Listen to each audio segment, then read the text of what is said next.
말씀 볼까요? 요한복음 21장 1절로 14절입니다. 요한복음 21장 1절로 14절 말씀.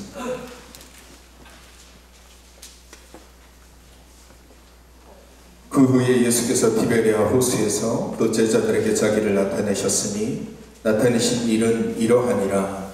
시몬 베드로와 디두모라 하는 도마와 갈릴리 가나 사람 나다나엘과 제베데의 아들들과 또 다른 제자들이 함께 있더니 시몬 베드로가 나는 물고기 잡으러 가노라 하니 그들이 우리도 함께 가겠다 하고 나가서 배에 올랐으나 그날 밤에 아무것도 잡지 못하였더니 날이 새어갈 때에 예수께서 바닷가에 서셨으나 제자들이 예수인 줄 알지 못하는지라. 예수께서 이르시되 얘들아 너희에게 고기가 있느냐 대답하되 없나이다. 이르시되 그물을 배 오른편에 던지라 그리하면 잡으리라 하시니 이에 던졌더니 물고기가 많아 그물을 들 수 없더라. 예수께서 사랑하시는 그 제자가 베드로에게 이르되 주님이시라 하니 시몬 베드로가 벗고 있다가 주님이라 하는 말을 듣고 겉옷을 두른 후에 바다로 뛰어내리더라. 다른 제자들은 육지에서 거리가 불과 한 50칸쯤 되므로 작은 배를 타고 물고기 든 그물을 끌고 와서 육지에 올라보니 숯불이 있는데 그 위에 생선이 놓였고 떡도 있더라. 예수께서 이르시되 지금 잡은 생선을 좀 가져오라 하시니 시몬 베드로가 올라가서 그물을 육지에 끌어올리니 가득히 찬 그물 큰 물고기가 110마리나 이같이 많으나 그물이 찢어지지 아니하였더라. 예수께서 이르시되 와서 조반을 먹으라 하시니 제자들이 주님이신 줄 아는 고로 당신이 누구냐 감히 묻는 자가 없더라. 예수께서 가셔서 떡을 가져다가 그들에게 주시고 생선도 그와 같이 하시니라. 이것은 예수께서 죽은 자 가운데서 살아나신 후에 세 번째로 제자들에게 나타나신 것이라. 아멘.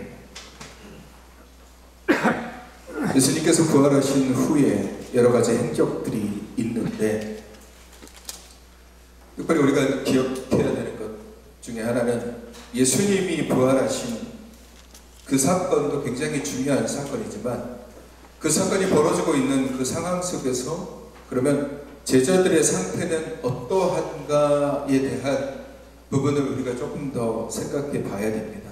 예수님의 제자들 가룟 유다를 제외한 11명의 제자의 상태는 어떠할까? 그들은 어떤 모습을 가지고 있을까? 오늘 예수님께서 우리가 읽은 본문 말씀을 보면 예수님께서 세 번째로 제자들을 방문했다고 했습니다. 그 전에 두 번의 방문이 있었습니다. 도마도 만나서 옆구리에 못 잡고 한번 만져보라 한 얘기도 있었고 그들이 스스로 집안에 모여 있을 때 예수님께서 찾아가셔서 너에게 평강이 있을지어다 라고 외치는 말씀을 선포하시는 그런 사건들도 있었고 또 오늘 이 세 번째에 이런 만남의 사건들이 있었습니다. 예수님의 제자들의 상태는 어떠하냐라고 생각하면 예수님의 제자들이 뭘 했는지를 보면 됩니다. 그러니까 그들이 뭘 했습니까? 예수님께서 예루살렘에 들어와서 사람들에게 막 환영을 받고 호산나 이야기 듣고 왕이다라는 소리를 들을 때까지만 해도 예수님의 제자들은 어깨가 잔뜩 올라가 있는 상태였어요. 그 사람들이 그런 얘기를 하죠. 약간 속된 말이긴 한데 뽕이 차오른다라는 얘기가 있어요. 뭔가 자기가 대단한 인물이라도 되는 것처럼 호랑이 등에 타고 있는 그런 사람처럼 자기들이 뭔가 대단한 인물이 되는 것처럼 그런 황홀경에 빠져 있었던 사람들이 제자들. 근데 목요일이 지나고 금요일 새벽부터 이 상황들이 완전하게 급변하기 시작한 거예요. 그 전까지만 해도 제자들은 막 사람들이 우러러볼 정도로 부러워할 정도의 위치예요. 예수님의 가장 최측근이고 예수님과 함께 있었거든요. 근데 금요일 새벽에 예수님께서 겟세마네 등산에서 기도하고 내려오시다가 로마 군인들에 의해서 잡히셨어요. 그리고 이리저리 법정을 끌려다니시면서 모욕을 당하시고 옷도 빼앗기시고 채찍을 맞으시고 여러 가지 고난을 당하셨습니다. 그런 사건들이 벌어지는 그 굉장히 상황이 급변적으로 변화되는 그 사건 속에서 그러면 제자들의 역할은 뭐였느냐? 거기에 맞서서 싸웠느냐? 대항했느냐? 로마 군인들이 예수님을 잡으려고 했을 때 그러면 안 된다라고 하면서 자기들이 육탄으로 방어하고 막고 또 혹은 잡혀가더라도 그러면 내가 변론을 하겠다. 내가 예수님의 편을 들어서 예수님이 여러 가지 이 판단을 받지 못하도록 내가 하겠다라고 적극적으로 뭔가를 했느냐? 성경을 들여다보면 예수님의 제자들은 한없이 초라하고 한없이 가볍고 한없이 겁쟁이였어요. 예수님이 잡히던 때에 유일하게 뭔가 행한 사람이 베드로예요. 베드로가 유일하게 뭔가를 했어요. 뭐를 했습니까? 예수님을 잡으러 온 사람 중에 그 대제사장의 종 말고라는 사람이 있었는데 베드로가 항상 달고 다니던 칼을 들어서 휘둘렀는데 그 말고의 귀가 잘리는 그 사건 딱 그거 하나밖에는 없었어요. 그 외에는 아무것도 아무 일도 대항하거나 저항하거나 육탄으로 방어를 하거나 왜 우리 주님을 끌고 가느냐 하면서 기세 좋게 뭔가 하지 않았어요. 오히려 예수님이 잡히는 그 순간에 거기에 있는 제자들은 다 도망갔어요. 여러분 놀랍게도 도망갔어요. 그 중에 하나는 마가라는 제자가 있는데 이 마가는 마가복음에서 자기 자신에 대해서 좀 부러운 그런 자신의 모습인데 자기 자신에 대해서 이야기를 해요. 마가복음 14장에 보시면 14장 51절에 보시면 마가가 자기 자신에 대해서 뭐라고 얘기하냐면 알몸으로 있다가 혼니부를 자기가 덮고서 예수님이 잡힌다라는 얘기를 듣고 거기를 가요. 갔더니 로마 군인들이 예수님을 잡아가는 과정들을 보고서 그 자신의 알몸을 가리고 있던 혼니부를 너무 놀라가지고 이걸 던져놓고 알몸으로 도망가.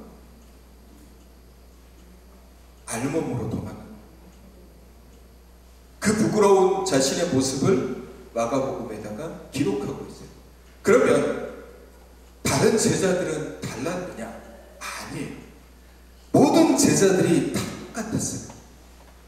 그러면 제자들만 그랬을까요? 예수님을 추종하던 사람들이 굉장히 많이 있었습니다. 물론 여인들이 대부분 많이 있었지만 여인들뿐만 아니라 당시에 여러 가지 직책을 가지고 있는 사람들도 예수님을 따라다녔어요. 그러면 그들은 과연 예수님이 잡히시고 감옥에 gat히시고 채찍에 맞으시고 재판을 받으시는 그런 일련의 여러 가지 과정 속에서 그들이 뭔가를 했느냐? 없어요. 아무것도 없어요. 성경에 보면은요, 예수님은 홀로 잡히셔서 홀로 재판을 받으시고 홀로 맞으시고 홀로 채찍에 당하시고 홀로 골고다 언덕으로 올라가셔서 거기서 십자가에 달려서 죽으셨어요. 그 과정에서 어느 누구도 예수님 편에 서서 예수님을 대신해서 변론을 해주거나 변호를 해주거나 혹은 맞서 싸우거나 혹은 대항하거나 우리 예수님이 잡혔으니까 예수님을 풀어달라고 우리가 시위를 하자 그런 게 전혀 없었다는 거예요. 여러분 놀라운 사실. 성경에 보면은요, 예수님이 잡히시던 그 새벽부터, 금요일 새벽부터 금요일 오후 늦게 예수님께서 십자가에서 죽으시는 그 순간까지 예수님의 제자들이 한 일은 없어요. 아무것도 없어요. 심지어 골고다 언덕길을 예수님께서 십자가를 지고 올라가는 그 과정 속에서도 어느 누구도 선뜻 나서서 예수님 대신해서 내가 십자가를 지겠습니다 라고 얘기하는 제자, 추종자, 무리 한 명도 없었어요. 오직 했으면 예수님께서 십자가를 짊어지고 가다가 쓰러졌을 때 다른 사람을 그냥 전혀 상관없는 사람을 불러다가 그 사람에게 십자가를 지게 해서 올라가게 했을까요? 아무도 없었어요. 아무도 없었어요.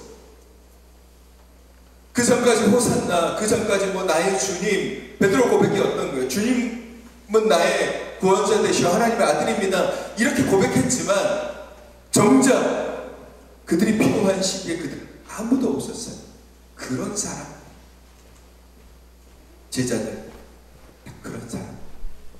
예수님이 잡히시는 그 상황 속에서 그 십자가 사건이 벌어지는 그 모든 상황들, 금요일 저녁부터 시작해서 토요일이 지나고 주일이 되는 일요일의 아침 새벽까지의 제자들은 아무것도 못했어요. 그러면 여러분, 그 제자들의 마음의 상태가 어떠할까요? 3년 동안 예수님을 따라다니고 3년 동안 예수님의 말씀을 들었고 3년 동안 예수님의 기적을 경험하고 예수님의 어떤 여러 가지 말씀들을 다 들었던 제자들. 근데 하루아침에 예수님께서 잡혀가셔서 뭐 어떤 뭔가를 손써볼 수도 없는 순간에, 순식간에 십자가에서 죽으셨단 말이에요. 그런 제자들의 마음이요.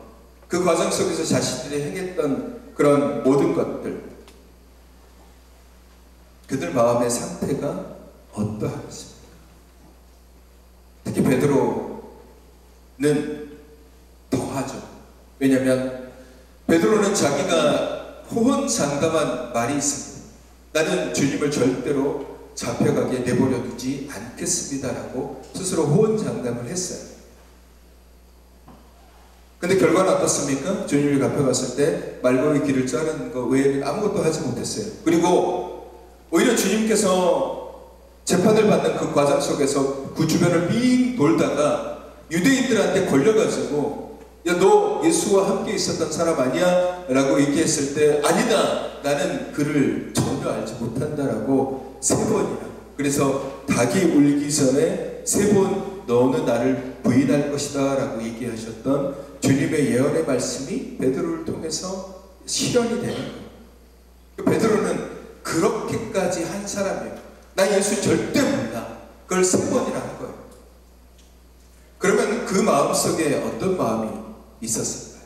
제자들의 마음, 베드로의 마음, 그리고 예수님을 따라다녔던 사람들의 마음, 그 마음에 어떤 그런 감정이 있겠습니까? 딱 하나죠. 죄책감이 그들 안에, 죄책감이. 내가 예수님을 위해서 아무것도 못했어. 예수님이 잡히시던 때 나 아무것도 못했어. 오히려 나는 도망갔어. 난 겁쟁이였고. 그들 안에 뭐가 있냐면 죄책감이 가득 차요. 죄책감. 특히 베드로는 더 심할 거예요. 나는 예수님을 배신했어. 나 예수님 3번이나 모른다고 했어. 나 같은 놈이 살아있을 자격이 있나? 나 같은 놈이 뭘 할 수 있는 자격이 있나? 이런 죄책감이 그들 안에 가득 차요. 여러분, 그리고 이 죄책감이 가득한 사람들의 특징이 뭐냐면요, 수치심이 강해요. 본인에 대한 수치심이 강합니다. 자기 자신의 수치심이 강하고, 또 하나 죄책감이 강한 사람들의 특징 중에 하나가 자기 혐오가 강해요. 자기 자신에 대한 혐오감이 강합니다. 넌 왜 그거밖에 안 되는 사람이었어? 너 왜 거기서 예수님을 모른다고 3번이나 부인했어? 그런 죄책감이 있는 사람들은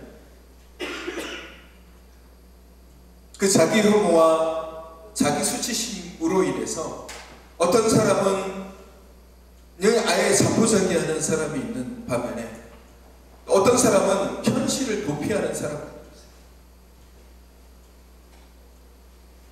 어떤 사람은 그냥 아예 그냥 나는 그 모든 것 잊어버려. 없었던 일이야. 그런 사람들도 있어요. 베드로 같은 경우는 어떤 사람이냐? 현실 도피적인 사람.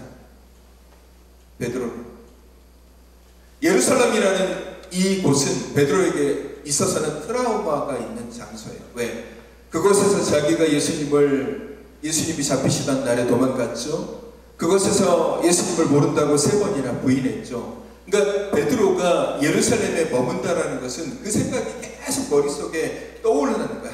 내가 왜 예수님을 배신했지? 내가 왜 예수님을 모른다고 했지? 그러면서 자기 자책이 굉장히 수치심과 이 자기 혐오가 강한 사람은 어떤 결과를 만들어내냐면 자기 자신에 대해서 스스로가 공격을 많이 해요. 자기 자신에 대해서 스스로가 공격을 많이 해요. 너는 그따위로 살았냐? 너 왜 그런 모습으로 사느냐? 너는 왜 그런 사람이야? 너는 왜 그것밖에 안 되는 사람이야? 예수님이 너한테 어떤 말씀을 해주셨고, 너에게 어떤 기적을 보여주셨고, 너에게 어떤 일을 보여주셨고, 너를 어떻게 이끌어 가신다라고 말씀하셨는데 너는 왜 예수님을 배신했어? 너 같은 놈이 살 자격이 있어? 너 같은 놈이 뭘 할 수 있는 자격이 있어? 여러분, 죄책감이 강한 사람은요, 그 죄책감으로 인해서 자기 혐오가 굉장히 강해져요. 그래서 스스로를 굉장히 많이 공격을 합니다. 찔러요. 베드로도 그런 게 강한 거예요. 예루살렘에 머물러 있으면 그 생각만 나는 거예요. 내가 여기서 예수님 배신했지. 내가 예수님을 모른다고 했지. 그래서 베드로가 택한 게 뭐냐면 다시 자기의 본래대로 예전에 했던 그 어부의 일, 고향으로 돌아가는 거예요. 디베라 바닷가 호숫가에 있는 그곳으로 다시 돌아온 거예요. 그러니까 베드로가 거기로 갔을 때 베드로 혼자만 온 것이 아니라 베드로를 따라서 여러 그 예수님의 제자들도 베드로가 간대, 우리도 가자. 여기서 뭘 해? 똑같은 패배적인 의식과 똑같은 죄책감과 똑같은 수치심과 자기 혐오에 사로잡히다 보니까 도망가고 싶은 거예요. 그래서 오늘 우리 본문 말씀에 나오는 디베랴 호숫가에 거기에서 제자들이 7명이나 모여 있었어요. 그러니까 11명의 제자, 12명의 제자 중에 가룟 유다는 자신의 죄책감을 털어내지 못하고 스스로 목을 매잖아요. 가룟 유다는 그거예요. 자신 안에 있는 내가 예수를 돈 몇 푼에 팔아 남겼다라는 그 죄책감에 사로잡혀서 그것에 져버리는 바람에 스스로 목을 매고 죽습니다. 그리고 남겨진 11명의 제자 중에 7명의 제자가 뭘 했냐? 베드로와 같이 디베랴 바닷가로 가는 거예요. 거기에서 뭔가 딱히 자기들이 뭔가 할 일이 있느냐? 그것도 아니에요. 오늘 본문 말씀을 읽어보시면 3절에 그런 말씀이 있어요. 시몬 베드로가 나는 물고기 잡으러 가노라 하니 그들이 우리도 함께 가겠다 하고 나가서 배에 올랐다라고 했어요. 베드로가 그리고 7명의 함께 모여있는 제자들이 옹기종기 앉아 있었겠죠. 이때가 언제냐면 예수님이 부활하시고 난 직후에요. 그러니까 얼마 되지 않은 거예요. 하루나 이틀 정도 지난 시기죠. 얼떨떨한 거예요. 자기들끼리 모여도 이야기해도 대책이 없어요. 좋은 얘기가 오가겠어요? 스스로 막 입으로도 얘기할 수도 있지만 눈으로 너 예수님 배신했지. 너 예수님 모른다고 도망갔지. 아마 나머지 6명의 제자들은 베드로를 눈으로 아주 수도 없이 욕하고 있었을 거예요. 너 뭐 예수님 지키겠다라고 그렇게 하더니 예수님 모른다라고 3번 부인한 나쁜 놈 이러면서 눈으로 욕했을 거예요. 그런 어색한 환경이에요. 죄책감에 사로잡혀. 그러다 보니까 이제 베드로도 그런 부분들에 대해서 인식을 하고 제자들도 거기에 답답하죠. 그러니까 베드로가 뭐라고 얘기해? 나는 물고기 잡으러 가겠다라고 얘기해요. 그 말을 보겠습니다. 물고기나 잡으러 가야 되겠다 라고 얘기하는 거예요. 현실을 피하고자 하는 거예요. 지금 자기 앞에 놓여있는 이 자기가 해난 것들이 너무너무 크다 보니까 도피하고 싶은 거예요. 물고기나 잡으러 가겠다라고 하니까 다른 사람들도 할 일이 없잖아요. 우리도 같이 가자. 그래서 가서 물고기를 잡는데 한 마리도 못 잡았어요. 한 마리도 못 잡았어요. 그때 예수님께서 제자들을 찾아가시고 부활하시고 난 다음에 세 번째 제자들을 찾아가시고 예수님께서 부활하시고 난 다음에 40일간 이 땅에 머물러 계셨습니다.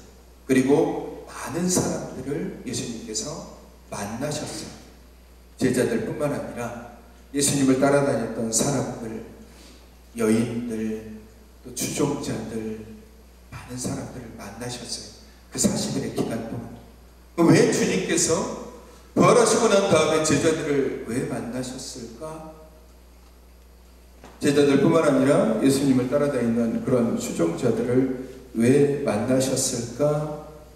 물론 예수님의 부활의 사건에는 여러 가지 의미와 여러 가지 하나님의 메시지와 여러 가지 하나님의 권능과 여러 가지 하나님께서 우리에게 주시는 소망들이 담겨져 있습니다. 그러니까 그것을 한마디로 정의하기는 어려워요. 그 부활에는 여러 가지 이 것들이 다 담겨 있습니다. 근데 오늘 우리가 한번 살펴보아야 될 것, 예수님이 왜 제자들을 찾아가셨느냐라는 이 이유에 대해서 우리가 생각을 해봐요. 왜 예수님은 제자들을 찾아가셨을까? 여러분이 예수님의 입장이라고 생각해 보십시오. 예수님의 입장. 제자들이 있어요. 추종자들이 있습니다. 이들이 예수님을 막 사랑한다라고 얘기하고, 예수님께서 십자가 얘기했을 때, 고난을 받는다 얘기했을 때, 내가 예수님을 지켜드리겠습니다라고 얘기했던 12명의 제자들과 또 추종자들이 있어요. 근데 막상 예수님이 잡히셨을 때 이들은 다 도망갔단 말이에요. 그리고 베드로가 예수님을 배신한 사건, 예수님 알고 계셨죠. 부활하시고 난 다음에 예수님께서 제자들을 만나러 갔을 때 예수님의 마음이 어떨까요? 그들을 바라보는 마음. 아마 우리 같았으면 저런 배신자들, 나를 사랑한다고 얘기해놓고 내가 잡힐 때 도망가? 베드로한테는 특히 그랬겠지. 야, 너는 진짜 나쁜 놈이다. 그러면서 나를 대신해서 지켜준다라고 얘기해놓고 배신하지 않는다라고 얘기해놓고 배신해? 우리 같았으면은 예수님께서 제자들을 만나셨을 때 그들이 지금껏 행했던 죄, 그러니까 그들이 안에 있는 죄책감은 죄로부터 시작이 되는 거잖아요. 이 십자가 사건의 그 상황 속에서 벌어지는 그들이 행했던 죄들, 예수님을 모른다고 도망가고 또 뿔뿔이 흩어지고 모른다고 부인하고 이런 일련의 사건들을 하나하나 들추어낼 수도 있습니다. 베드로도 이런 죄를 지었지, 도마 너는 이런 놈이야, 나다나엘 너는 이런 놈이야, 세베대 아들들 너 나한테는 우편에 그리고 좌편에 앉게 해달라고 그렇게 얘기하다니만 결국 내가 잡힐 때 너 도망갔지. 그렇게 한 사람 한 사람 그들의 죄에 대해서 추궁할 수도 있어요. 왜? 예수님 그럴 수 있는 충분한 자격이 있잖아요. 어마어마한 배신을 당했고 어마어마한 상처를 입으신 분이 예수님이에요. 근데 예수님께서 오늘 이 말씀을 보시면요, 오늘 이 제자들을 쭉 만나는 과정 보세요. 예수님이 가셔서 얘들아 고기가 있냐? 고기가 한 마리도 못 잡고 있는 상황에서 얘들아 물고기 잘 잡았어? 우리가 못 잡았습니다. 그랬더니 야 오른편에다가 그물을 던져봐. 그러면 물고기 잡을 수 있어. 그랬더니 그들이 물고기 그물을 오른편에다 던지니까 153마리나 되는 물고기를 잡게 돼요. 그리고 그때 그 얘기를 하신 분이 주님이신 줄을 알게 된 거죠. 그래서 주님이다고 얘기하니까 베드로가 그 위에는 벗고 있다가 겉옷을 걸치고 아직 배가 호숫가에 머물러 있음에도 불구하고 거기서 뛰어내려가지고 물속을 그냥 가르면서 예수님 앞에 달려가서 그 다른 제자들은 쟤는 뭐라고 이렇게 그냥 뛰어들어가 배 타고 그냥 가면 되지 그러면서 서서히 배 타고 예수님이 계신 곳에 가자. 그러니까 물고기를 가져다가 같이 예수님과 식사를 하세요. 예수님 떡을 가지고 오시고 식탁의 교제를 나누자. 그 과정 속에서 예수님이 너 나쁜 놈, 배신자, 너 잊지 않겠구나 이렇게 말씀하시지 않는 거예요. 또 하나는 뭐냐면 그들이 행한 죄에 대해서 이런 방법도 얘기하자. 아무것도 얘기하자. 특히 베드로에 대해서 예수님께서 할 말이 많으실 거잖아요. 그럼에도 불구하고 얘기하지 않습니다.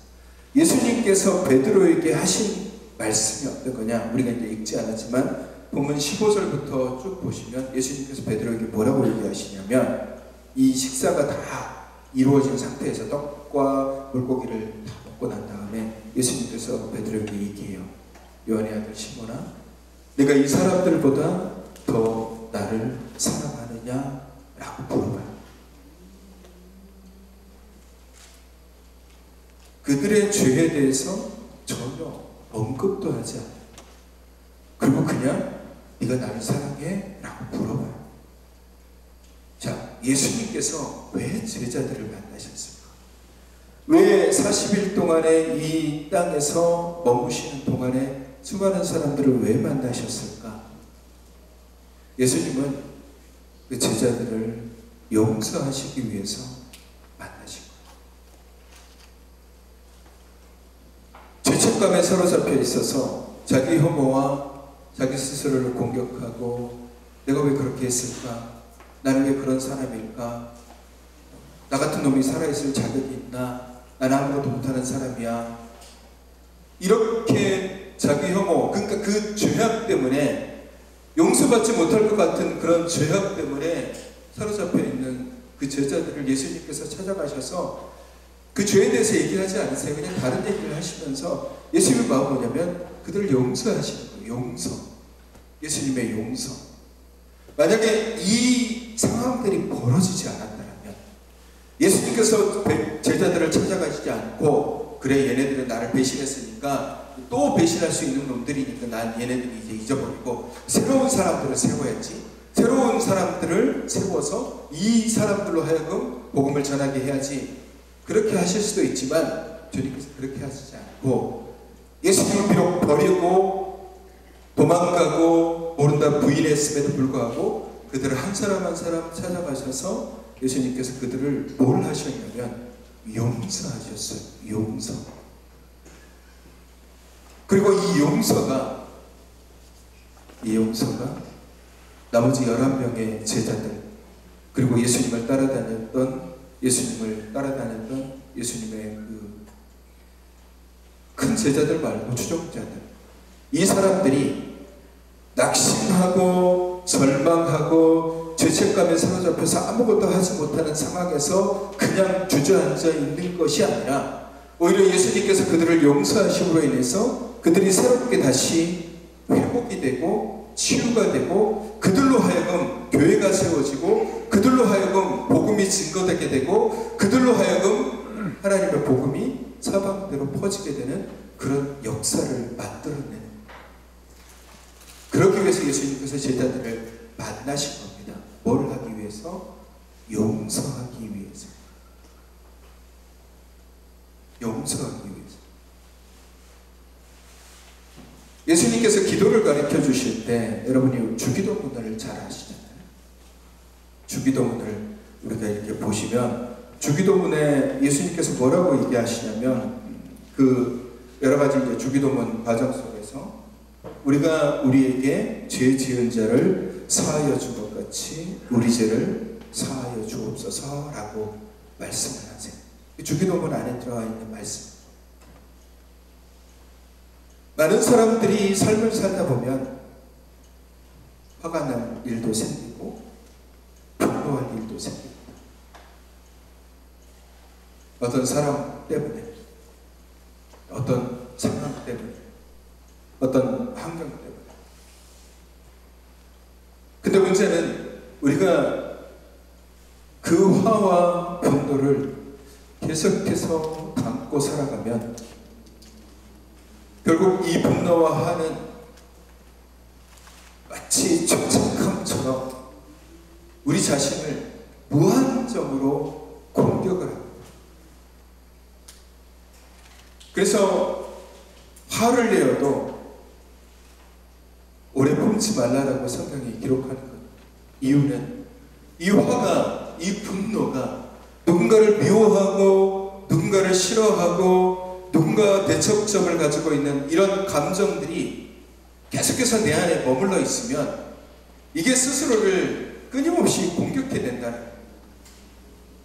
왜 예수님께서 부활하시고 난 다음에 제자들을 찾아가셔서 그들에게 용서를 베풀어 주셨냐? 예수님께서 줄곧 우리에게 하신 말씀이 뭐예요? 너는 나를 본받는 자가 되라 라고 말씀하십니다. 주님께서도 용서할 수 없는 상황에서도 용서를 하셨어요. 그리고 그 용서를 통하여서 예수님 스스로뿐만 아니라 용서를 받는 사람들로 하여금 그 자리에서 주저앉고 무너져 넘어지며 아무것도 하지 못하는 그런 상황 속에 있는 사람들이 다시 일어나고 회복되고 치유되는 그런 능력의 상황으로 변화되고 바뀐 거예요. 어떻게 보면 여러분, 십자가의 상황은 예수 그리스도께서 우리를 대신해서 희생의 제물로 돌아가신 사건이잖아요. 그걸 다른 말로 얘기하면 하나님께서 우리 같은 죄인들을 용서하시기 위해서 예수 그리스도를 희생의 제물로 주신 거예요. 우리를 용서하시기 위해서. 우리는 죄인이잖아요. 우리가 가지고 있는 이 죄를 우리 스스로 아무리 노력해도 해결이 안 돼요.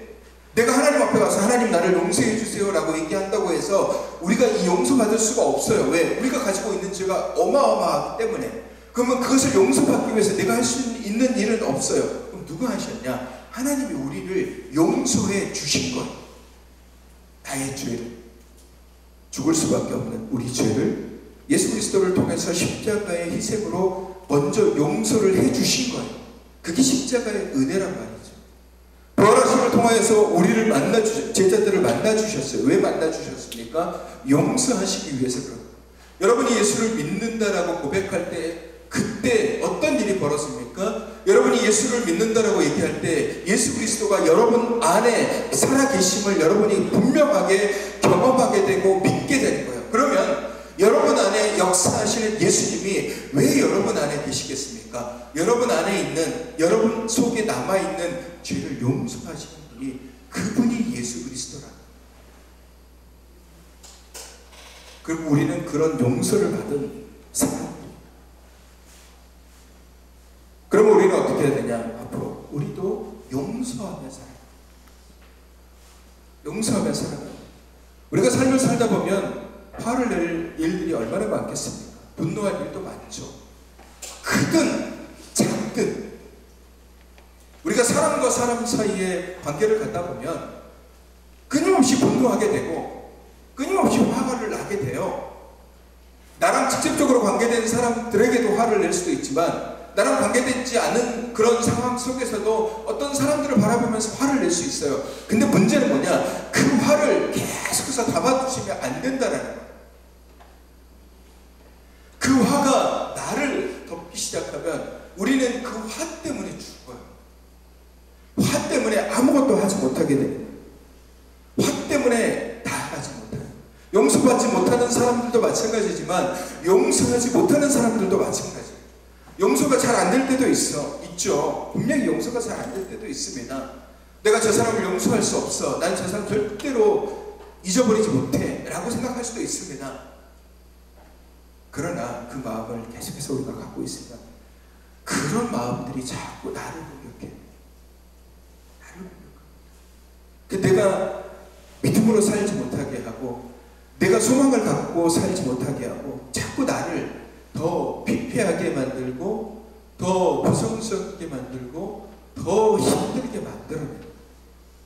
미워하는 감정들, 또 분노하는 감정들, 또 화를 내고자 하는 그런 감정들, 이런 것들은요 우리 영혼을 계속해서 갉아먹습니다. 그 문학들이 마치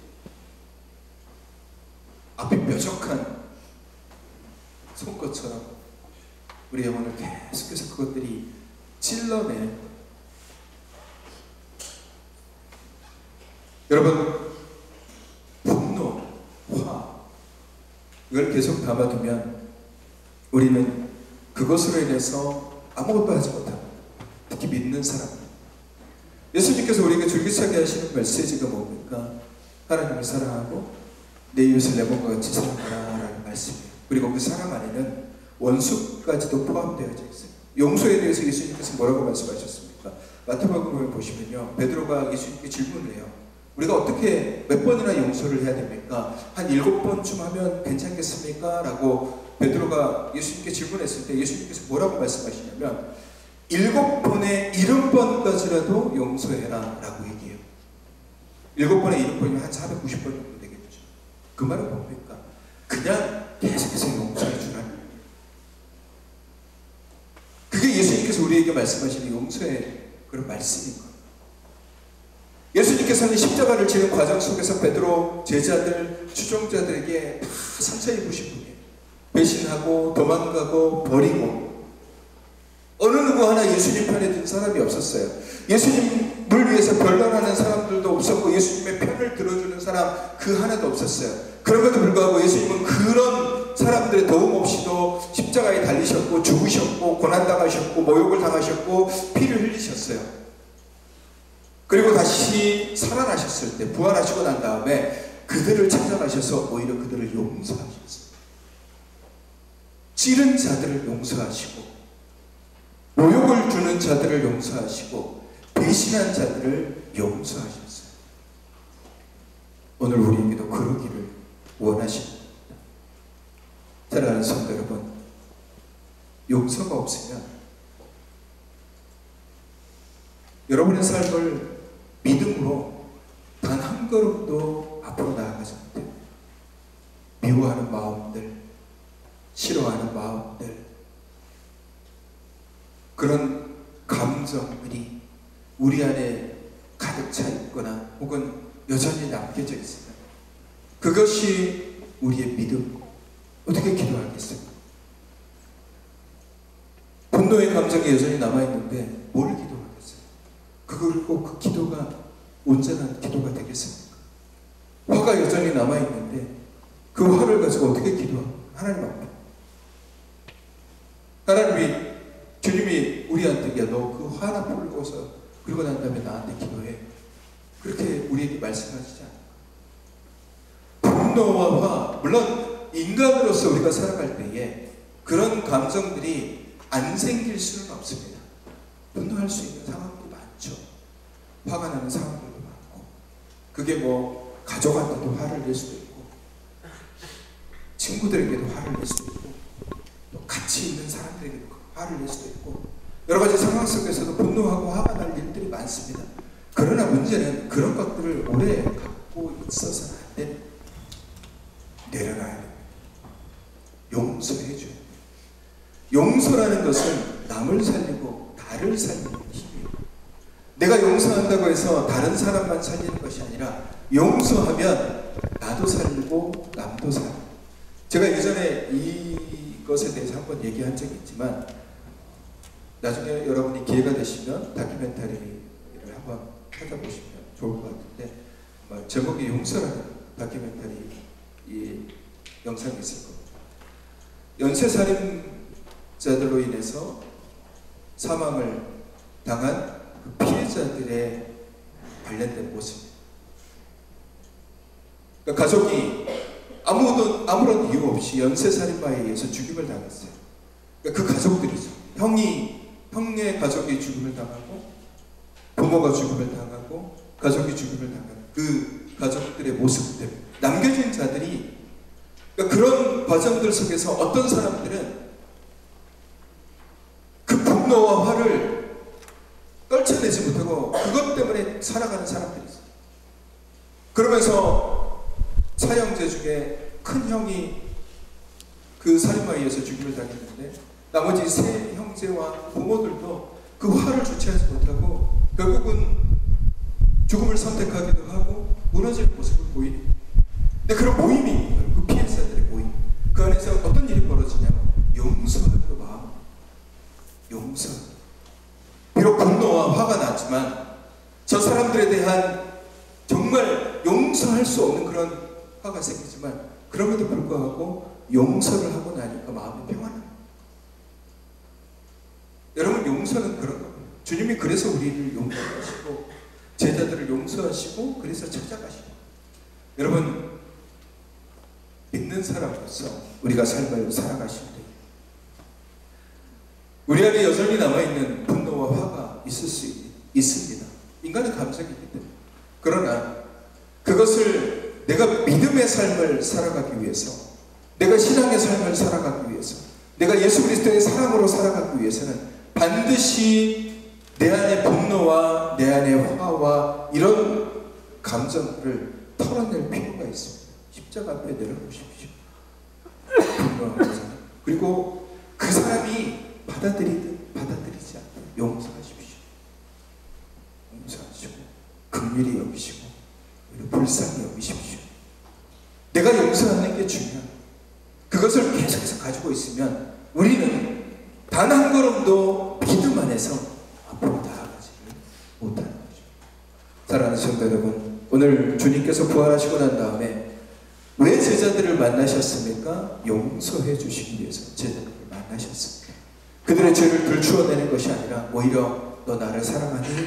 그들과 함께 먹고 마시면서 그들을 용서해 주셨습니다. 오늘 우리의 삶이 어떻습니까? 삶을 살면서 경험되어지는 여전히 내 안에 있는 분노, 내 안에 있는 화, 미워하는 감정들, 이런 것들을 여전히 내가 담고서 살아가십니까? 물론 그것을 벗어던지기 쉽지 않은 일이지만 그것을 벗어던지십시오. 그래서 용서하시고 긍휼히 여기시고 그러시면 여러분의 믿음, 우리의 믿음은 닫혀져 있는 것이 아니라 그때부터 더 담대하게 한 걸음 앞으로 나아가게 되어 있습니다. 예수님의 용서로 인해서 제자들이 이제 복음의 사역자가 돼서 한 걸음 나아가셨듯이 오늘 나의 용서로 그 사람이 다시 변화되어 하나님 앞에 섰을 수도 있고, 오늘 나도 용서함으로 인해서 내가 그리스도 앞에 온전히 회복되어질 수도 있는 것입니다. 이 용서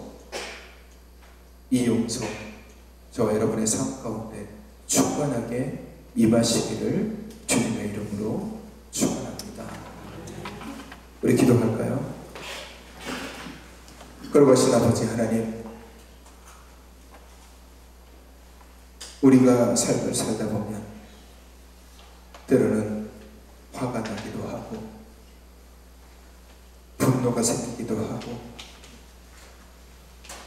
또 관계를 갖다 보면 그 관계 속에서 오는 여러 가지 미워하는 감정들, 싫어하는 감정들이 우리 안에 다가올 때도 있습니다. 주님, 오늘 우리 마음속에 그런 분노와 화가 있다면 그 모든 것들을 내려놓게 하여 주시옵소서. 용서하지 못해서 나아가지 못하고 주님 뜻대로 살아가지 못하는 나를 돌아보게 하시고, 나의 죄를 용서받지 못하는 나의 죄를 주님이 용서하여 주셨던 것처럼 나도 이제 내 안의 분노와 화를 내려놓고 어느 누구를 막론하더라도 용서하고 긍휼히 여기며 품어줄 수 있는 믿음의 사람들이 되게 하여 주옵소서. 분을 내어도 하루를 품지 말라라고 했습니다. 용서함이 남을 살릴 뿐만 아니라 나를 살리는 힘임을 분명하게 기억하게 하시고, 용서하고 포용하고 긍휼히 여기며 항상 불쌍히 여기는 마음으로 살아가게 하여 주시옵소서. 하나님, 내 안에 여러 가지 좋지 않은 감정들이 있을 수 있습니다. 주님, 내 마음을 어루만져 주셔서 그 더럽고 주님이 기뻐하시지 않는 그런 감정들은 다 내려놓게 하시고, 주가 주시는 소망, 주가 주시는 사랑, 주가 주시는 섬김, 주가 주시는 그 겸손의 마음으로 살아가는 자 되게 하여 주시옵소서. 연약한 지체들이 있습니다. 병상에 누워 계시는 분들, 그리고 질병 가운데 있는 분들, 또 연로하셔서 거동이 불편하셔서 누워 계시는 분들, 또 마음의 상처와 아픔 가운데 있는 지체들, 갈등 속에 있는 지체들, 주님 그들을 어루만져 주시고 주님의 손으로 붙잡아 주옵소서. 구레가 있는 청년과 멀리 타지에 있는 지체들, 그리고 이 시간 함께 참여하지 못한 주님의 귀한 백성들에게도 은혜를 더하여 주시옵소서.